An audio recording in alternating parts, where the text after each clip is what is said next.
Hablemos sobre qué es la izquierda. Basado en el libro Jacobinos del siglo XXI de Richard Maquilla. Para entender el mundo actual es necesario recordar cómo se define la sociedad de forma funcional y no meramente descriptiva.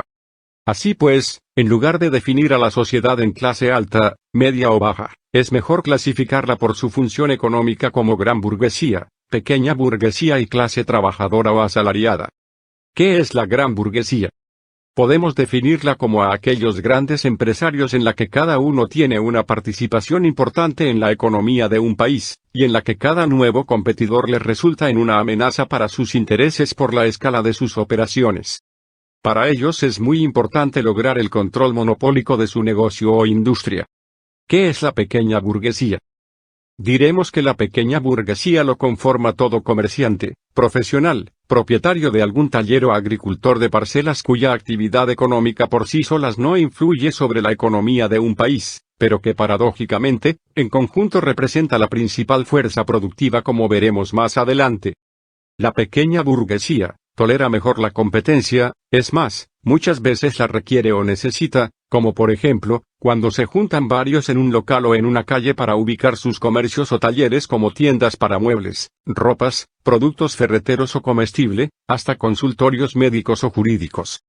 Para ellos, el negocio es para todos y muchas veces sienten que en la unión está la fuerza de su actividad.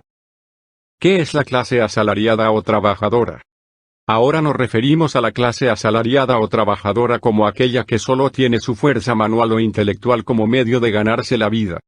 No posee ningún medio de producción, por lo que viven de lo que ganan semanal o mensualmente, esto es, de un sueldo, así que sus necesidades e intereses son diferentes a los de la pequeña burguesía, y aunque ambos forman parte de lo que comúnmente se les suele llamar pueblo, sus expresiones políticas no lo son ya que solo serán satisfechas con la implementación de un sistema económico socialista. Dicho esto, ahora veremos el tema central del presente ensayo, el cual consiste tratar de definir lo que es la derecha y la izquierda política, y no confundir esta última con los socialistas. ¿Qué diferencia hay entre la derecha y la izquierda política? La izquierda política tiene su origen en la Revolución Francesa de 1789, junto con la derecha. A los primeros se les conocían como los jacobinos, y a los de la derecha se les conocían como los girondinos. Los jacobinos enarbolaban las ideas republicanas de Rousseau, de poder popular o la voluntad general, mientras que los girondinos aún querían compartir el poder con la monarquía toda vez que se hicieron ricos a la sombra de ellos y se sentían más protegidos. Si bien tenían diferentes puntos de vista sobre cómo gobernar un país, igual los unía el principio de la libre empresa y el libre albedrío. Aquí debemos aclarar que junto a los jacobinos hubo un grupo más radical y violento del ala izquierda conocidos como los montañeses, los cuales eran muy proclives a resolver los problemas a través de la famosa guillotina. Ellos manifestaban más encarnizadamente las urgencias y los sufrimientos de las personas. Por lo tanto, la izquierda como la derecha, creen en la libre empresa desde su nacimiento con el derrocamiento del sistema feudal, pero en un orden de magnitud diferente, mientras que la izquierda cree en que todos deben de tener la posibilidad de surgir representando los intereses de la pequeña burguesía actual, y que el gobierno debe ser por consenso de la mayoría. A la derecha esa idea le asusta, y harán todo lo posible para que no suceda. Así pues, con el transcurso del tiempo, es la pequeña burguesía y el partido político que lo representa, la izquierda, los que a lo largo del siglo XIX, representaron los ideales de libertad, fraternidad e igualdad y dieron paso al desarrollo del capitalismo, y del cual todos nosotros disfrutamos de sus beneficios. Pero luego, es a partir del siglo XX en que la izquierda comienza a perder su identidad, y se funde con los partidos socialistas siendo que ésta, representa los intereses de otra clase social, a los trabajadores asalariados de la Revolución Rusa de 1917 y a los campesinos sin tierras de la Revolución China de 1949. En resumen, ¿qué diferencia existe entre la derecha y la izquierda política?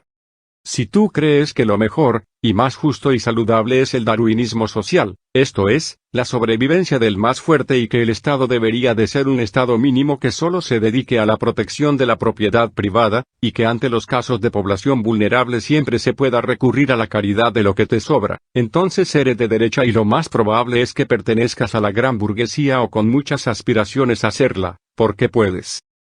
Pero si tú crees que lo mejor es la solidaridad, que muchas veces implica un aporte obligatorio no voluntario para tener un estado de bienestar en la que la educación y sobre todo, la salud, sea universal, gratuita y de calidad como un derecho para poner a todos el piso parejo de oportunidades, pero a su vez crees en la libre empresa y las libertades personales, entonces eres de izquierda. La izquierda no contaminada entre comillas de socialismo, la izquierda original, la izquierda jacobina de la Revolución Francesa con su lema libertad, fraternidad e igualdad.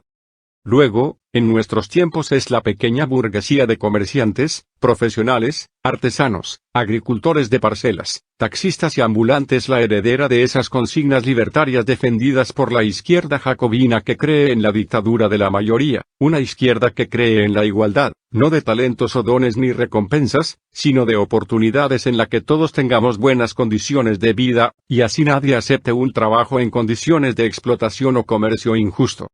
Así pues es que se debe entender la diferencia entre la izquierda y la derecha, no desde el infantilismo de los malos y los buenos, de los corruptos o los justos, sino desde su papel en la sociedad. Luego hablemos de, ¿en qué se diferencian la izquierda política y los socialistas? Un verdadero partido de izquierda defenderá el estado del bienestar, y pone al empresariado al servicio del pueblo, y no el pueblo al servicio del empresariado, en un marco de economía capitalista, y libertades individuales y así defender los intereses de los pequeños burgueses. Luego, abogar por la izquierda política como defensora de los intereses de la pequeña burguesía, tiene su justificación y su urgencia, muy diferente a los socialistas, que lucharán por la toma del poder a través de las armas como una condición necesaria para implementar una economía socialista, pues no hay otra forma de imponerla, ya que un sistema económico no se sustituye por otra a través de las urnas, y que ese cambio beneficie a los obreros y campesinos sin tierras. Decirse socialista y no luchar por una economía socialista conquistadas a través de las armas y la dictadura de los trabajadores, es engañar a la clase asalariada u obrera. ¿Por qué es necesario llegar al poder estatal a través de un partido político de izquierda, y que además este sea un partido único? Porque la pequeña burguesía no se defenderá a través de un sindicato porque eso es de los asalariados, ni tampoco a través de los gremios porque resultarían muy numerosos y dispersos. Así pues, solo a través del poder estatal podrá hacer frente al poder económico de la gran burguesía, como por ejemplo, una empresa minera que amenace la contaminación de las aguas o más recientemente, una empresa farmacéutica que no desea liberar las patentes de sus vacunas, y dejar de ganar 27.000 millones de dólares en medio de esta terrible pandemia, u obligar a una conocida empresa de productos para bebés, pagar 2.100 millones de dólares en reparaciones por los daños causados por su talco. Pero llegar al poder del Estado a través de las urnas será solo un intento fallido si antes no se toma primero conciencia de clase. Y tomar conciencia de clase implica saber lo que se es, qué lo diferencia de los demás y cuáles son sus posibilidades políticas, así como también sus defectos para evitarlos. Así pues, identificar los verdaderos intereses de la pequeña burguesía y por lo tanto de la izquierda, nos evitará convertirlos en voceros de las ONG internacionales LGTB, ecologistas y feministas burguesas antivarones y abortistas cuando hayan perdido el rumbo. También, cuando no se tiene conciencia de clase, sucede que a la pequeña burguesía se le suele catalogar como el sector patriota, progresista, democrático, independiente o humanista, cuando solo se trata de una clase social con una función económica muy bien determinada y por lo tanto, con características definidas. Por lo tanto, no hay izquierda extrema o senderista, izquierda moderada o caviar, izquierda estatista, ineficiente o corrupta, izquierda oportunista o populista. Todas ellas son solo unas izquierdas extraviadas. Si la izquierda no es vigilante, la gran burguesía con su poder económico lo abarcarán todo, y peligraría los derechos alcanzados por todos los trabajadores y la propia clase pequeño burguesa. Pero hablar de la pequeña burguesía, también es hablar de un detalle muy importante a considerar. Se trata de un defecto muy propio sobre todo de los que venimos de una cultura occidental, que cuando algo es de todos, por ejemplo, alguna propiedad del Estado, resulta que al final es de nadie, y de allí la desidia y para solucionarlo, se recurre al burocratismo y da cabida a la corrupción. Así pues, gran parte de lo que está sucediendo en el mundo de hoy, es que aún vivimos y disfrutamos de los ideales libertarios del siglo XVIII así como de sus defectos, y pretender implementar un ideal colectivista resulta aún forzado. En la Revolución de Octubre de 1917, el entusiasmo inicial se fue diluyendo con el paso del tiempo, imponiéndose nuevamente el individualismo en el pueblo ruso, produciéndose la caída de la URSS. Muy diferente a lo que pasó en la República Popular de Corea debido a su cultura oriental.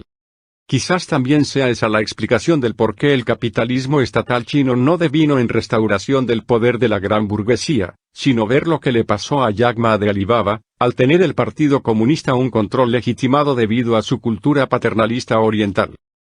Moraleja, es importante tener una cultura colectiva oriental que sostenga una economía socialista o de capitalismo dirigido. Por otro lado, el sistema capitalista, que es aún muy útil y beneficioso y un gran avance para la humanidad cuando salimos de los sistemas feudales, al pasar el tiempo y debido al gran desarrollo alcanzado, las personas sienten que ya no se justifica el darwinismo social defendida por la derecha, y es por eso que la izquierda pequeño burguesa toma mayor relevancia, siendo por otro lado, que las propuestas socialistas, aunque deseables para los asalariados, no se ajusta a las necesidades de la pequeña burguesía en aumento. Además, ha surgido un fenómeno no previsto en los tiempos de Marx, la automatización como nueva expresión de la acumulación de plusvalía que, al igual que la máquina a vapor, tiene la capacidad de desplazar a los obreros en los países industrializados, solo que esta vez de forma absoluta. Allí también está sucediendo la mecanización del campo, requiriéndose cada vez menos asalariados, y por otro lado, es creciente el papel de los servicios dados por la pequeña burguesía. Es de esperarse que en un futuro próximo, la gran mayoría de los obreros o asalariados ya no trabajen para la gran burguesía, pues estos, debido al gran capital acumulado, emplearán cada vez más a los robots, y más bien, si necesitan de algún proceso manual, subcontratarán los servicios de pequeños talleres donde allí sí estarán los obreros, como ya sucede en algunos países industrializados como en Japón, donde pequeños talleres ofrecen servicios de fabricación de partes para la gran industria. Por otro lado, en los países subdesarrollados como el nuestro, donde la industria brilla por su ausencia, es la pequeña burguesía la que absorbe un gran porcentaje de la mano de obra asalariada, sobre todo en la actividad de servicios, ya que países como el nuestro, y debido a la actividad minera, nos damos el lujo de importar hasta las agujas y no fabricamos nada. Este incremento fue más notorio desde que la reforma agraria convirtió a los sin tierras en pequeños propietarios, y al resto los mandó a las ciudades como obreros trabajando para los pequeños negocios o ambulantes con aspiraciones pequeño burguesas. Por otro lado, la introducción de la Internet ha hecho posible lo que llamamos el gobierno electrónico. Si los proletarios rusos necesitaban de los soviets para ejercer su dictadura de los trabajadores, la pequeña burguesía ahora puede ejercer su dictadura de la mayoría a través del voto electrónico con tecnología tales como la cadena de bloques. Dicho todo esto, ¿no será que ahora y por un buen tiempo sea la pequeña burguesía la fuerza principal del pueblo y no los obreros asalariados? ¿Acaso no es eso lo que manifiestan las protestas en Francia, Estados Unidos, Colombia o Chile? ¿No es acaso lo que hace China a través de un partido organizado haciendo contención a la nueva oligarquía industrial? ¿O Rusia a través del liderazgo de una sola persona en el poder estatal? Notar que todos ellos son expresiones políticas de una izquierda que usa el Estado en defensa de sus intereses frente al poder económico de la gran burguesía en un sistema capitalista. En resumen, ¿no es acaso los ideales de un partido de izquierda el verdadero y auténtico representante de los intereses de la pequeña burguesía y, por lo tanto, de la gran mayoría actual? Así pues, ¿qué significa ser de izquierda? La respuesta está en cada uno de nosotros como pequeños burgueses cuando no estamos de acuerdo con el sabotaje a los servicios públicos, ni a los privados, una práctica más usual de los socialistas que desean destruir el sistema actual para agudizar las contradicciones y poder instaurar la socialista. No estar de acuerdo con las estatizaciones y nacionalizaciones, cuando hay formas más provechosas de usar el poder del Estado, como lo veremos más adelante. Desea vivir en una ciudad con libre tránsito, pero que reconoce el papel de los semáforos metafóricamente hablando. Cree en la democracia como expresión de la voluntad de la mayoría, y no de la democracia de solo una clase social reducida, ni de los poderosos con dinero, ni de la dictadura de los asalariados inexistentes políticamente hablando. Cree en la igualdad de oportunidades, de piso parejo, no en la absurda idea de igualdad de dones, y que se traduce en una educación pública, pero sobre todo, de salud gratuita, universal y de calidad. Tampoco cree en eso de quitarle a los ricos para dárselo a los pobres, pero sí en que un aumento de la riqueza generada por los trabajadores se vea traducida en un aumento en la repartición de las utilidades. La idea de quitarle a los ricos, ese fantasma con la que la derecha quiere asustar a la población, es una inutilidad demostrada por ellos mismos por Axel Kaiser en el mito 10 familias más ricas de Chile disponible en YouTube. Finalmente, recuerda que tú mismo eres de la pequeña burguesía, y por lo tanto tus opiniones y preferencias son perfectamente válidas, mientras no llegues al fascismo apoyando alguna dictadura empresarial o la dictadura del proletariado que beneficia a otra clase social, la de los asalariados.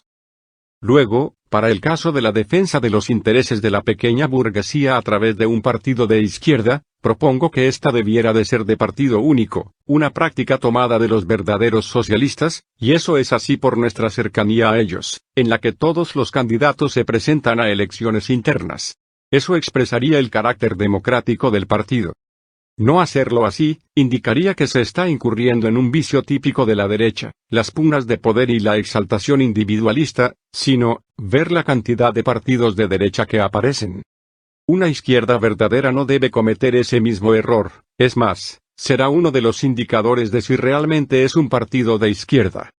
En el mundo actual, sobre todo en Occidente, se está viviendo una gran polarización política. En todas partes, las poblaciones dentro de sus respectivos países están divididas casi al 50% entre quienes están en contra del poder político de la gente con poder económico, y el otro 50% en contra del poder político de la gente con poder burocrático. Y el estar en contra de algo, es lo que los moviliza. He aquí que si la pequeña burguesía tomara conciencia de clase, podría dar solución a este dilema social, y manifestar que ninguno de los dos son aceptables como modelo político, ya que implementaría una dictadura de la mayoría, en la que se le quita peso político al poder económico, y también se le quita peso político al poder burocrático a través del gobierno electrónico o de democracia directa o participativa.